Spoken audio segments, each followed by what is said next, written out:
जब ये काला कानून पार्लियामेंट में आया था उस वक्त मैंने इन तीनों कानूनों को पढ़ा और इन कानूनों को पढ़ने के बाद ये साफ तौर पे समझ में आ गया था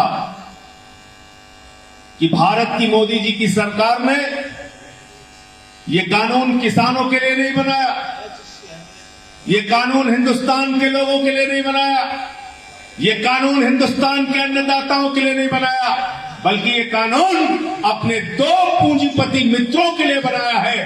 अगर ये कानून किसान के लिए है तो आपने किसान से बातचीत क्यों नहीं की? अध्यादेश के जरिए आप ये बिल क्यों लेके आए?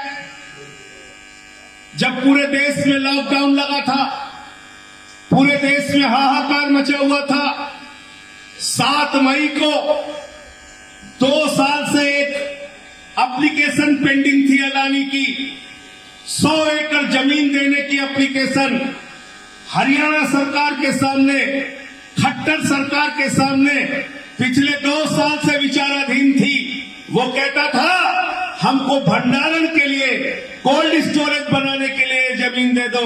हरियाणा की सरकार उस पर रोक लगाती थी, बार बार रोक लगाती थी, लेकिन 7 मई को जब सरकारी दफ्तर बंद थे, जब लॉकडाउन लगा था, पूरे देश में कोरोना से हाहाकार था, उस समय खट्टर सरकार ने दफ्तर खोल के अडानी को 100 एकड़ जमीन भंडारण के लिए दी और 5 जून को ऑर्डिनेंस पास करके अध्यादेश बना के नरेंद्र मोदी ने 5 ऐसे काले कानूनों में शामिल किया है मुद्दों को, जिसको आप जानेंगे तो आपको पता चल जाएगा कि ये काला कानून किसके लिए बना है। और उस पर पहली बात ये लिखी कि अब पूरे देश में कोई भी पूंजीपति जितना मन चाहे जमाखोरी कर सकता है। और इस कानून में लिखा क्या है? एमएसपी एमएसपी एमएसपी की बात मोदी जी करते हैं, कहते हैं एमएसपी था, एमएसपी है, एमएसपी रहेगा। तो मैंने कहा झूठा था, झूठा है, झूठा ही रहेगा, इसके अलावा कुछ नहीं। इतना बड़ा झूठ! अरे तीनों काले कानूनों में मैं भाजपाइयों से कहता हूं एक लाइन दिखा दो कहीं एमएसपी के लिए लिखाओ। मैं एक बात में अपने प्रधानमंत्री जी की खासियत मानता हूं, अगर अंतर्राष्ट्रीय भाषण प्रतियोगिता करा ली जाए तो नरेंद्र मोदी जी नंबर 1 पर आएंगे, 2 नंबर पे नहीं आएंगे। इतना झूठ बोलते हैं, सुबह से शाम तक आदमी झूठ बोलता है और कह रहे प्रधानमंत्री ने कह लिया, आप मान लीजिए एमएसपी मिलेगी। अब मैं आपको देसी भाषा में समझाता हूं।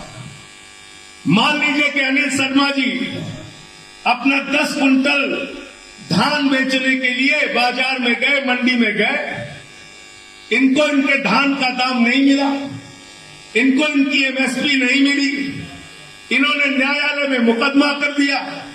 जज साहब के सामने गए और बोले साहब हमें एमएसपी नहीं मिली, एमएसपी दिलाइए।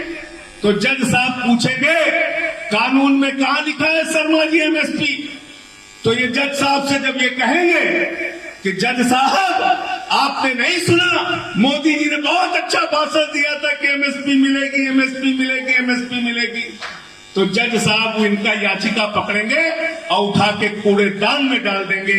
एमएसपी कानून की गारंटी से मिलती है, मोदी के भाषण से नहीं मिलती। पहली बात। दूसरी बात क्या लिखा है? Contract farming. पूरे देश में किसान अपने ही खेत में गुलाम बन जाएगा।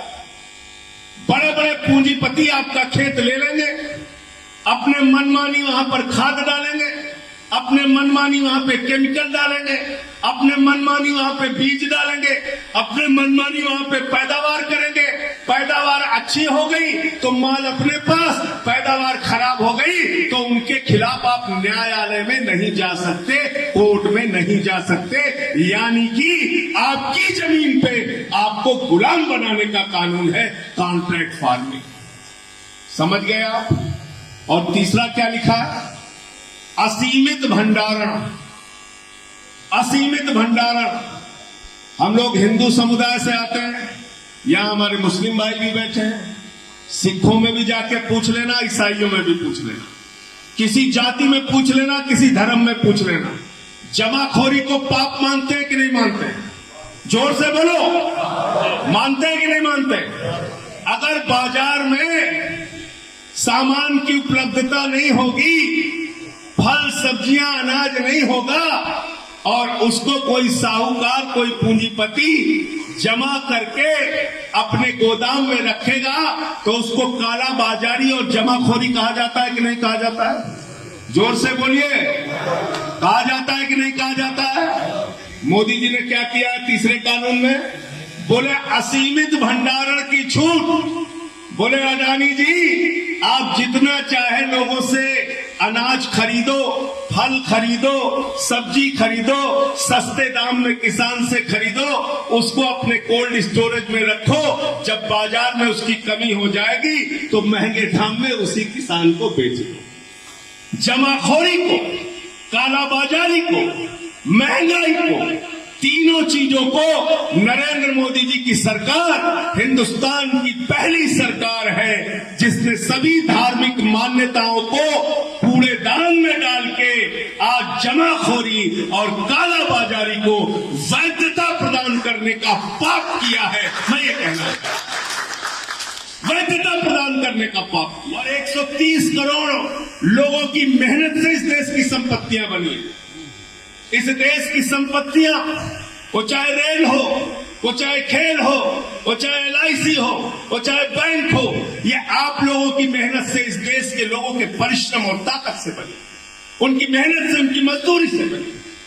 और अगर कोई कपूत होता है वो अपने बाप दादा की संपत्ति को बेचता है, कोई सपूत होता है वो बाप दादा की संपत्ति को बढ़ाता है, लेकिन नरेंद्र मोदी की सरकार हिंदुस्तान की कपूत सरकार है जो हिंदुस्तान की संपत्तियों को बेचने का काम कर रही है। और क्या बेचने का काम कर रहे हैं? रेल बेचने का काम कर रहे हैं, सेल बेचने का काम कर रहे हैं, खेल बेचने का काम कर रहे हैं, स्टेडियम बेचने का काम कर रहे हैं, एयरपोर्ट बेचने का काम कर रहे हैं, पोर्ट बेचने का काम कर रहे हैं, सड़क बेचने का काम कर रहे हैं, बिजली बेचने का काम कर रहे हैं, पानी बेचने का काम कर रहे हैं, BPCL बेचने का काम कर रहे हैं, हिंदुस्तान को बेचने का काम कर रहे हैं। इसलिए अपने घरों से निकलो, इनका विरोध करो, अपने देश को बचाओ, अपने देश की संपत्तियों को बचाओ, वरना पूरा हिंदुस्तान बेच दो।